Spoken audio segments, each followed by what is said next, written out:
chiều nên bóng thơm tình ta anh sẽ xây ta một căn nhà trước sân trồng thêm rau cà ở đằng sau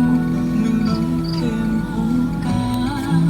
nhìn tưới hoa bên bờ sông dài đồng đồng linh mà thương yên thương đồng đồng mây rồi khi hoa ra ngoài hiên nhìn trời mây cầm thêm bình hoa và thêm chút bánh trà bật lên tình ca ngọt thanh ngân đôi ta thương lấy những ngày hè vô tư nào cầm tay anh mời em nhảy với ai nào ta cùng xoay la la la xoay theo điệu van xoay cha cha cha ta da da da da đi da.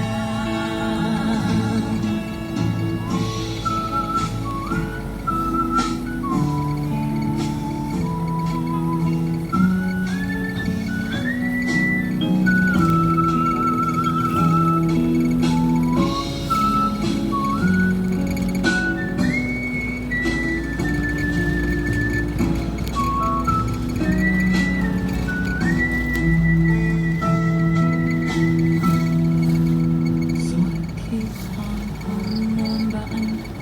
ra ngoài hiên nhìn trời mây đen bằng thêm bình hoa và thêm chút bánh trà bánh lên tình ca ngọt đường lò cái này tàu nhảm sữa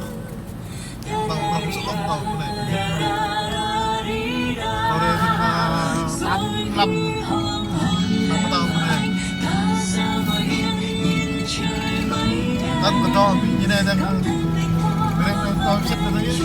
thằng 95 95 rồi là 10 năm cách trong 10 năm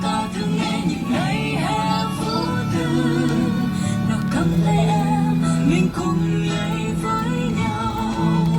nào ta cùng xoay la la la xoay theo điệu van xoay cha cha cha da da da da da đi da nào ta cùng xoay la la la xoay theo điệu van xoay cha cha cha da da da da da đi.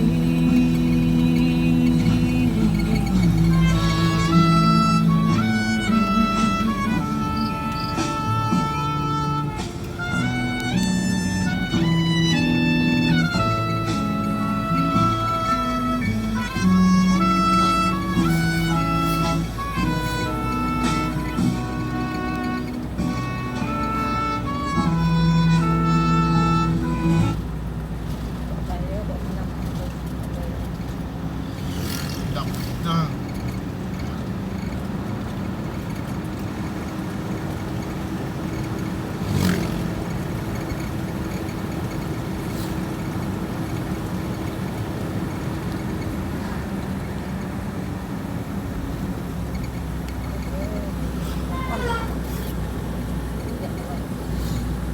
Đẹp thi luôn này hả? Thật ơi. Chỉ cái này. Và vậy thì tôi vẫn ổn